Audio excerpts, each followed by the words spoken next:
So with Barack Obama was put in office for two reasons. One was domestic, one was international. Every president of America is given a domestic mandate and an international mandate. Barack Obama's international mandate was to make Africa and its resources safe again for Western exploitation, in particular through the AFRICOM program of putting United States military bases within African soil, geographically located close to places with high levels of mineral reserve. So what's going on in Ghana right now? An agreement between the Ghanaian government and the United States to put a military base in Ghana. This is all strategic to make sure that if Africa ever decides to rise up and push back against European imperialism, aka white supremacy, they will not be in a military position to be able to do that. So Obama succeeded.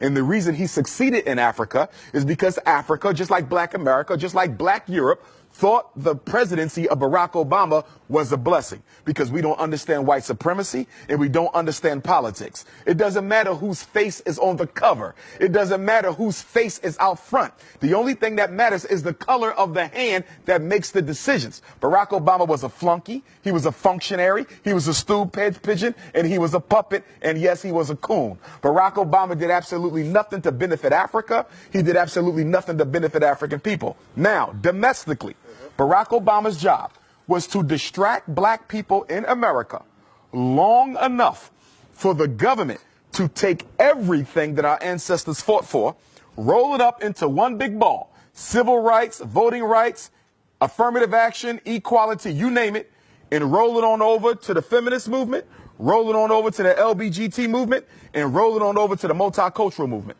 So today in America, whenever you hear civil rights discussed, Black people are not in the conversation. It's gays, it's feminism, or it's multiculturalism. They use Barack Obama to take everything Black people fought for and give it to people who have never fought for Black people. What do you know about the situation of Black people in France? I'm somewhat familiar because I tend to study the international situation. Not thoroughly familiar, but I will say this. In all my travels, wherever I go, there's four things constant. I don't care if I'm in France, London. I don't care if I'm in South Africa, Nigeria. I don't care if I'm in Holland, Austria, Jamaica, Turks and Caicos, Canada, LA, Houston. On the planet, there's four constants for African people. Number one, we're worshiping a white Jesus. I don't care where you go.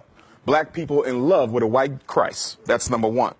Number two, you have mass incarceration of Black males at a rate 4 or 5 times their percentage of the population in that particular state. Number three, you have miseducation of Black children.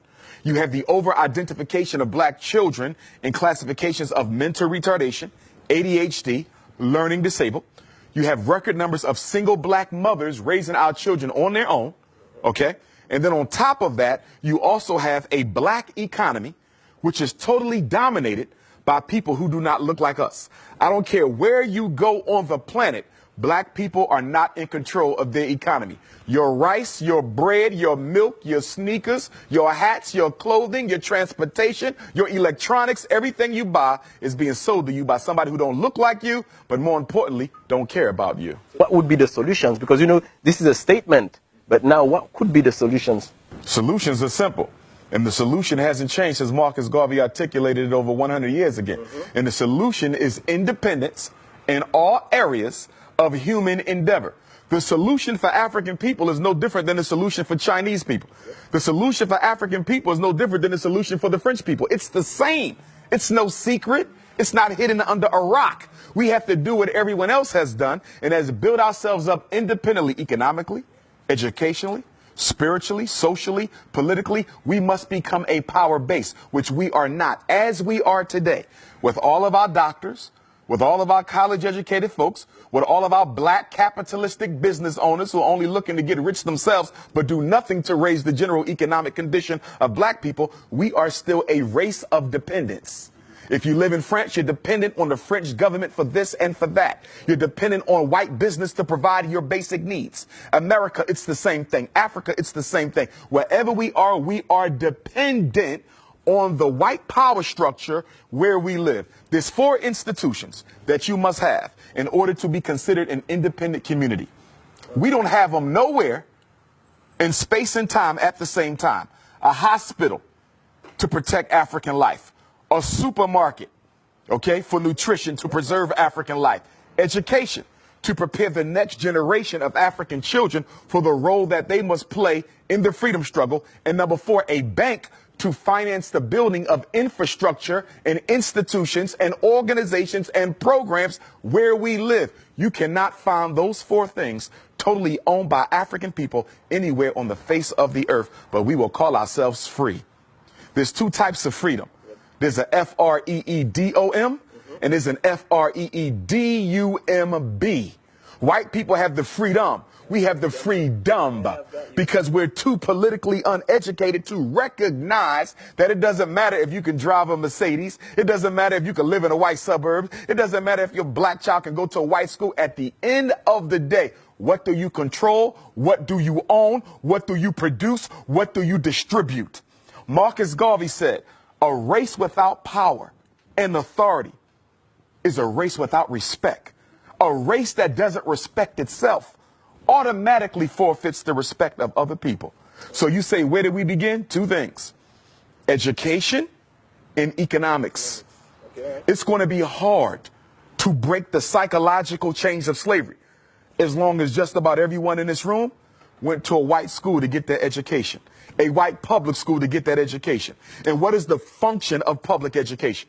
Whether it's UK, France, Austria, Germany, USA, it doesn't matter. The purpose of education for African children in a European context is to teach the African child that you are second place, and that is where you will always stay. And the only way you can rise above it is if we give you permission to rise above it. The education system's job is to make sure black children never come to believe that they have a right to replace the white boy being in control. That was the next question I was going to ask you, because, you know, when we speak about African Americans, do you think that African Americans are truly and deeply aware of their African roots? Well, I don't think that's a question just for African Americans. I think that's a question for Africans anywhere. Yeah, of course, but I'm speaking about this because you are from the United States, so of course. Right, but I want to Pan-Africanize the question, though. Okay, all right. Because whether you're dealing with France, whether you're dealing with UK, whether you're dealing with Black America, okay? So globally, yeah. Globally, it's no different. Canada, it's no different. So do you think that Afro-descendants are really aware of their African roots? I think that we are aware of the roots, but we are in denial of the roots, okay? This is why black women spend billions of dollars on perm, weave, blonde hair, green eyes, blue eyes. This is why educated black men, I don't care if they live in Paris, I don't care if they're in Austria, Holland, UK, Canada, US, or South Africa. Educated black men marry outside of their race more than the men of any other race put together because you hate yourself. And the reason why we do this is we actually think we can convince white people if we act white enough to accept us, because we don't understand white supremacy and we don't understand eugenics. Eugenics is the science of exterminating the African DNA.